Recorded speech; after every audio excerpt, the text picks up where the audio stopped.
In this video, I'll guide you through how to add a PTR record in Cloudflare, also known as setting up reverse DNS. By the end, you'll understand not just which buttons to click, but why this record matters and what information you need before you start.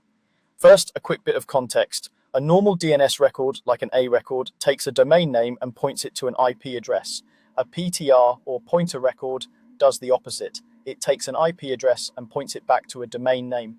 This reverse lookup is commonly used by mail servers and some security systems to verify that an IP address is legitimately associated with the domain it claims to be from.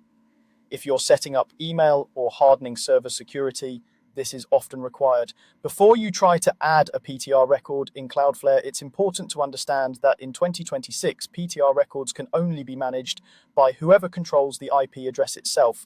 That is usually your hosting provider, your VPS provider, or your internet service provider, not Cloudflare. Cloudflare typically manages DNS for your domain name, but not the reverse DNS zone of the IP. So make sure that you actually have control over the reverse DNS zone for that IP. If your hosting provider has given you access to reverse DNS management and that zone is delegated to Cloudflare, then you can add a PTR record there. If you're not sure, check your provider's documentation or control panel to confirm whether they delegate reverse DNS to you and whether you should be using Cloudflare for it.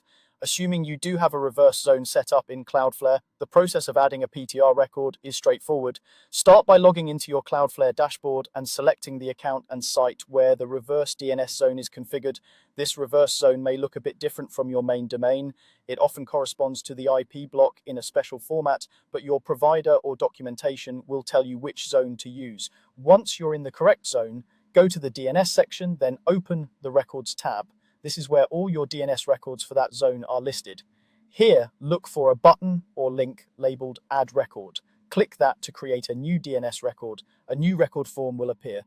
For the type of record, open the drop-down menu and select PTR. This tells Cloudflare that you're creating a reverse DNS entry instead of a standard forward lookup like an A or C name record. Next, you'll fill in the name field. For PTR records in a reverse zone, the name is usually just the last part of your IP address. For example, if your full IP address is 192.2.25, you would enter 25 in the name field.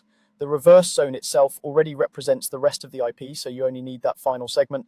Then move down to the domain name field. Here, you enter the fully qualified domain that the IP address should resolve to. This is typically a host name like mail.example.com or whatever host you want associated with that IP. Make sure it's a domain that you actually control and that is correctly configured elsewhere in your DNS. After you've confirmed the name and the domain name are correct, click Save. Cloudflare will now add the PTR record to that reverse zone. Keep in mind that, like other DNS changes, it can take some time to propagate across the internet.